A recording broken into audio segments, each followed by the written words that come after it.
Hello and welcome to South Asia Chat, a podcast brought to you by the Institute of South Asian Studies at the National University of Singapore. I am your host, Rajni Gamage, a research fellow at the Institute.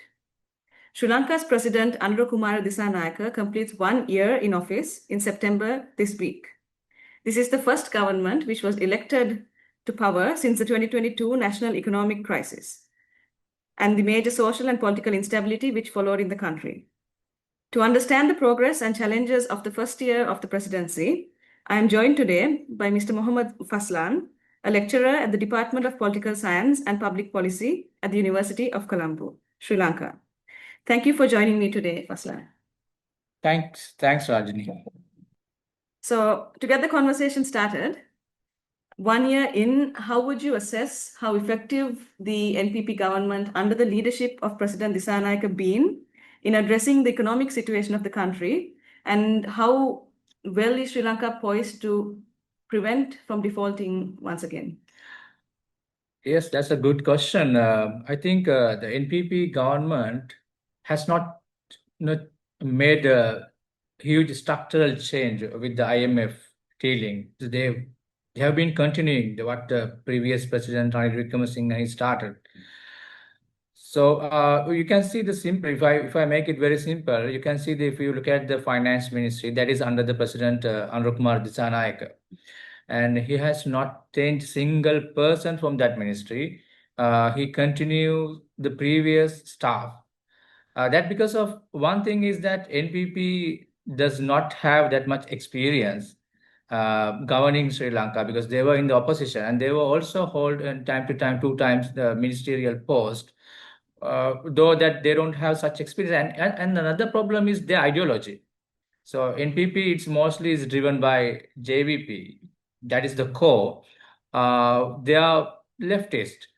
So this program is, the more or less is a capitalist program, the IMF, and they don't have such idea about. So they are what they're doing is at the moment they are running the same people, and to continue the IMF program, I think they have not interfered much. And also they are very cautious about Sri Lanka should not again to be another bankrupt again.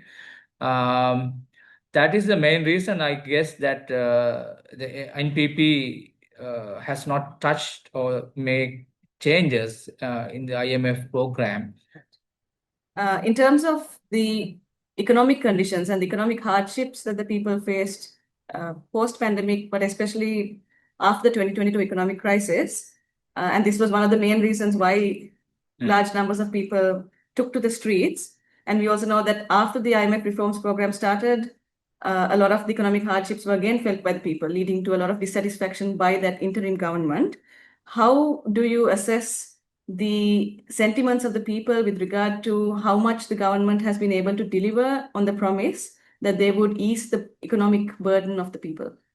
Well, the government has given so much of promises during the election campaign.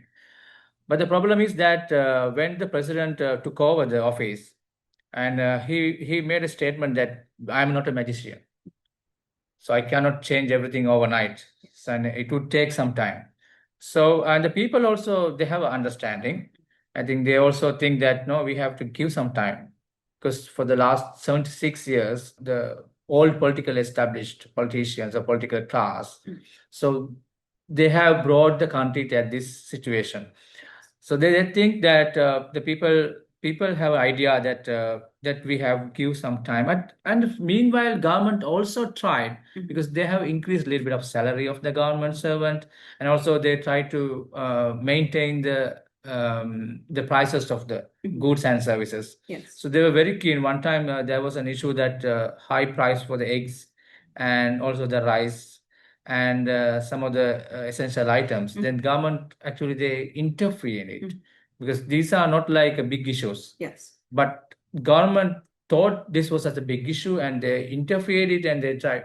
At this moment, they have reduced the price, and so they are actually very concerned about the day-to-day life of the people in Sri Lanka, especially the marginalized poor class. Yes. That's because of these people are from most of the people elected members of this government also from marginalized communities. Yes. We have seen that, I think, also in terms of the efforts of the government with regard to public transport. So we are certainly seeing a lot more attention by this government to improve the conditions of buses, trains, and so on. Yeah, that because of this government is they are mostly concerned about the marginalized people as well as the working class people. That's why they are trying to improve the conditions of the public transport. So with the economic conditions, I think there is some basic understanding that the situation is a very serious one and it will take more time to deliver. But on the anti-corruption front, it appears that this is probably the strongest pillar of the government with regard to legitimacy. And recently we saw the arrest of the former president Ranil Wickremesinghe, and we've also seen legal cases against some other past members of past governments. However, there has been some criticism that these are not the very large scandals that the NPP promised accountability for, and I can mention some, such as the 2015 central bank bond scam and the 2019 East attacks. So can you explain to us why the government may be facing some challenges with regard to these large cases, and whether the fact that the government is dealing at the moment with smaller cases is denting its credibility? Well, this was one of the big challenge for the NPP government at this moment, because they have promised the people that they will crack down the corruption. But at the moment, as a government, well, they are not corrupt. They are not. They don't expend much as the previous government, and they have cut down so much of things from their own side. At the meanwhile, they are, when it's come to the cracking down of, also the bringing the cases for the previous political edicts, what they did, especially the corruptions and the crimes. Well, you can say that no, if you mentioned the two things, that Easter Sunday attack and the bond scam. Well, those were, I think, if I talk about the bond scam, that was done very technically. Right. With the experts, and later the previous governments also, they had kind of investigation. One thing is that the all political establishment, all political class, they were like friends. Like, we haven't seen anyone brought to the court, or even they were brought to the court before the law. No one was prosecuted. So that is one of the demand from the people. Even in Aragalaya, the people struggle. They demanded bring back our looted money. So the NPP government is the major challenge. Is like the bond scam thing. It's not an easy, because they have recently they have got the arrest warrant from the Sri Lankan court, but it's the person who is blaming Arjuna Mahendra, he's in Singapore. Yes. So it's not easy for a Singapore citizen to bring to the Sri Lankan court system. That's a different thing. And the Easter Sunday attacks, so that's the massive challenge. But government has promised us to the Cardinal Malcolm Ranjit and the Sri Lankan citizens. Well, that is also not an easy task, because for my understanding, it is not, we cannot just find a one what do you call that? Mahamalu Karo, in Single they call like a mastermind. Mastermind. There may be several masterminds, several intelligence service behind this attack. Right. So I think that's a big challenge for the government, because they have given this as a promise. But when it comes to the practical situation, it's not easy to find out these kind of attacks in not only Sri Lanka, in many places. Right. Yes. Apart from that, government is actually working on this. You mentioned that simple cases, but these are not simple cases. At the meanwhile, I think that previous Rajapaksa regime, they're involved in so much of corruption. Yes. And but most of those corruption things were done technically correct. Right. And also, and for my understanding, and in the previous rulers, they have destroyed all the evidences. Right. So that's a major challenge for the NPP, is finding evidence. Right. Yes, and it also appears that the government is at the moment successful in communicating this to the public, so Yes. that there is still patience, and the mandate that the government holds still stands. And one, if you give time, so I Yes. would like to add one more thing, that in terms of crimes, that at this moment, this government is trying as a massive kind of effort to crack down the drug issue. So they have been successfully working on that, and also they have been arresting so much of underworld fellows. So in that perspective, I think government is getting more support from the public, and publics, they are appreciating on the social media and even the mainstream media as well. Yes. So honoring the mandate of the rule of law, promising Yes, the promising. rule of law. So let's shift the focus now to the state of the political opposition within Sri Lanka. With the arrest of the former president Vikram Singha, one thing that was really revealed at that moment was, or the question that we were asking was this a moment that would unite the fragmented opposition, especially the UNP and the SJB, which has been at odds with each other for a while. And we saw a sort of joint opposition forming at this time, characterizing the government as a constitutional dictatorship, claiming that the NPP was conducting a witch hunt against the past government members. Do you think that, how much of credibility do you think such a narrative has among the people? And do you think that these factions of the opposition would unite? Would that be a lasting coming together? Well, to be honest, that these all political ages, they have a kind of unity, in terms of what they have done in previously. Yes. So NPP is from a different political class. So now we can see that class division, what is happening in the Sri Lanka at this moment. All political elites and the new people from the periphery, now they are into the center. So this kind of conflict is going on at this moment. Well, that's the political propaganda of opposition. They call it as constitutional dictatorship, but I don't think that in the people they are listening to these things, because they actually curse these people, the all political bloc. And I think in a way this is uniting. Yes, if you see then in the naked eye, it's bring kind of a unity among the oppositions. They are trying to make a unity, but I don't think that the ego level of Sajith Premadasa from SJB and Ranil Wickremesinghe among the UNP, I don't think that those leaders are going to unite. Though the members are trying to bring a kind of unity. Yes. So personality differences are likely to keep these opposition parties divided. Moving on to my next question, one of the main demands of the Aragale and also promises of the NPP campaign was of a new constitution. So this promise of major constitutional reforms that have been long overdue. And if I am to remind or recollect some of these promises, these include the abolishing of the executive presidency, which through which the centralization of power has been blamed for a lot of misfortunes that our country has gone through. And there are also other things such as electoral reforms that were discussed and promised during the campaigns. So in your assessment, how committed do you think the government is towards a new constitution? Have there been any concrete steps taken towards this end? For the moment, I don't see that kind of concrete steps this government has been taken in terms of constitutional reform. So when I spoke to some of the top level officials of the government, and when I raised the same question as, so when are you going to bring the constitutional reform, and they said that the reply was like mostly we have like more other major issues. They mentioned indirectly the economic issue and also the foreign policy issues. But recently there was a bit something emerged from the government side that they would bring the constitutional reform, but I don't see that is as the concrete kind of statement. Still, I think they are lacking behind. Though it was one of the promise of the presidential election and even the parliament election. And these people, I think the NPP, the JUP, they have been against the executive presidency. And not only the executive presidency, but they have been against that devolution of power. So they are in a way that it's a kind of a contradictory situation for them as well. Then how they are going to bring the reform? Then when they try to bring the reform, they have to address the ethnic issue as well.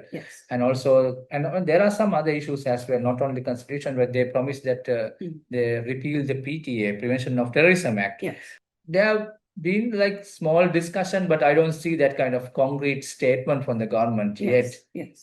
I mean, with the constitutional reforms, one thing that the question is, there have been past efforts in past governments discussing about constitutional amendments, even new constitutions. And given these governments framing in opposition to these past governments, would they actually build on these past efforts? That's one. And then also, of course, how inclusive would they be in the consultative process of building a new constitution? I think these are certain questions that we have. But I think let's move on to this question you just peripherally touched on right now, which is the ethnic issue and the issue of human rights. Sri Lanka, as we know, has a past record of, in the post ending of the war context, facing this tension of deflecting international or in general accountability for its record during the war. So what has been, in your assessment, the new government's approach to the resolution of the long-standing ethnic issues in the country with regard to Tamil and Muslim minorities? Well, unfortunately, government does not have a kind of policy regarding, because they don't have a recognition. Right. They don't recognize that there is an ethnic issue. Rather, they call it as there is a economic disparity. Right. So that is the framing in that way is not, it is not, I think it's not fair at all, because there is a clear ethnic issue due to so much of political reasons, that so much of policies that previous government they brought. So without addressing or without recognizing that there is an ethnic issue, it's not easy to move forward. And one thing that we have to understand is this JVP was against the 13th Amendment, Yes. and they were against that the power sharing which was brought by Chandrika Kumaratunga, Yes. and they were against that peace process. Yes.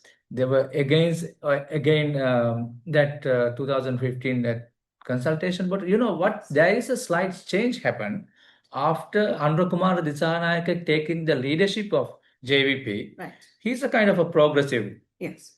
person than the other leaders of JVP. Right. So he has an idea about, so because he was also on the process of constitutional reform consultation process during the Yes. Yahapalane or good governance Yes. government during 2015 and 17, that period. Apart from that, I don't think that this government is going to kind of, they have given promises to even in the north. Yes. The people in the north also, they voted for this government, even in the presidential election and next to the parliament election. Yes. That because they had a vision that this government would bring Yes. kind of a solution to them and address their root causes. Yes. I think if this government is failed to address these root causes, I don't think that no one can able to take forward this situation, because well, that will, again, that there is a kind of a tendency that again these Tamil movements and Tamil people, they are going back towards their ethnic identity political parties, which is, again creating kind of a so Tamil nationalist politics, the likelihood of that resurging if the NPP is unable to kind of honor there will be a kind of, I don't think that there will be a war, but the tensions will maybe go up.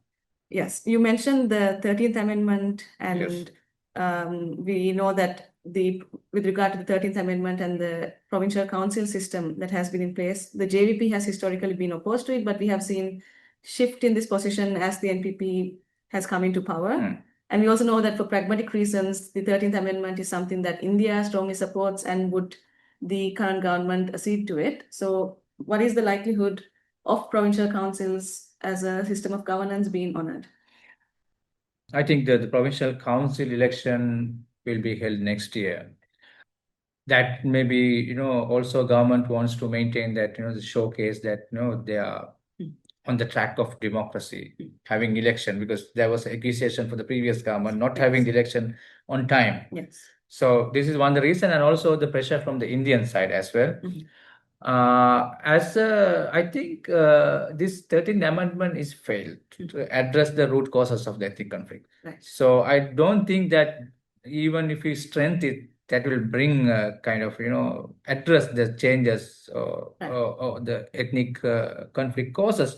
Rather, I would suggest that we have to go beyond that. Right. We have to go. This is, again, it's a unitary system. Yes. So we have to go beyond that, like a federal or confederal system, to address address the demands of the Tamil people. The government has mentioned, I remember during the election time, from certain factions, we heard the promise to kind of pursue an alternative model of power devolution, even at a smaller unit of governance. But we have really not again heard a follow-up on this. I also wanted to ask you with regard to the Muslim community, because we have not heard a lot in terms of the concerns and the anxieties of this community. What is the state of Yes, actually, the Muslim community, they wanted to change their previous regime because they faced several issues like anti-Muslim campaign, and later it turned into like, burning COVID bodies of Muslims. Yes.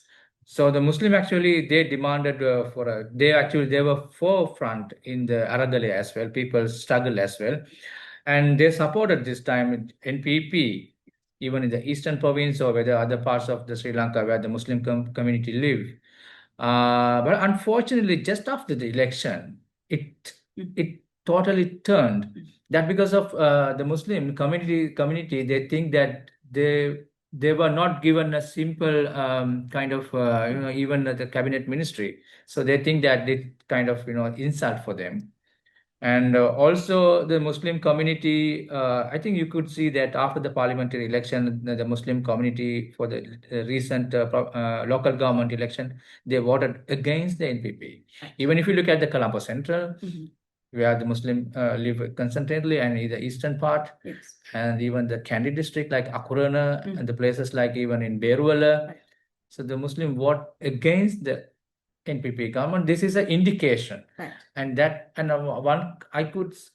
can see that now the Muslims are also going behind the ethnic Muslim nationalistic parties, like the SLMC, particularly, and also the ACMC. Right. So, to a final question on foreign policy, with the president traveling to the US as we speak, what have some of the key challenges that this president has encountered over the past year, and what are the pitfalls, and do you see anything distinct in the way that the NPP government has been handling the country's foreign policy trajectory? Yeah, I think the foreign policy is one of the weak point of this government, because I think they are not proactive, rather they are playing the defensive role. At this moment, they're shifting the new world order. I think government should be proactive. I think recently they missed the opportunity at Shanghai Cooperation Organization meeting. So that is a major blow, I would say. That because of the major challenge was the Sri Lanka doesn't want to antagonize India, but India also took part of this. Yes, it's a rare moment when India and China. Yes. So I don't understand why Sri Lanka missed that golden opportunity. And also the Sri Lankan, the foreign policy makers or the ministry is so weak when there is a crisis situation or kind of, the major issue in the world. They just send a very abstract 2-3 lines statement. And I think the crisis is an opportunity for Sri Lanka to grab new relationships and also to bring new investment to Sri Lanka. I think Sri Lanka should go beyond that, the traditional relationship. Like, they have to now approach new countries in South America, countries in the African continent, countries in the Central Asia. These are the new emerging world, I don't say superpowers, but emerging economy in this world, like the BRICS. So I think in that way, this government is so weak. I think they have to keenly observe and they have to work on this foreign policy and also geopolitics strategies if they want to actually to bring Sri Lanka as a sustainable, economically developed country. Well, thank you so much, Faslan, for sharing your insights. Thank you very much for having me, Rajni. You are listening to Mr. Mohamed Faslan, a lecturer at the Department of Political Science and Public Policy at the University of Colombo, Sri Lanka. You are listening to South Asia Chat. To learn more about our work, please visit us at isas.nus.edu.sg. You can also get updates through social media. We are on X, LinkedIn, Facebook, and Instagram.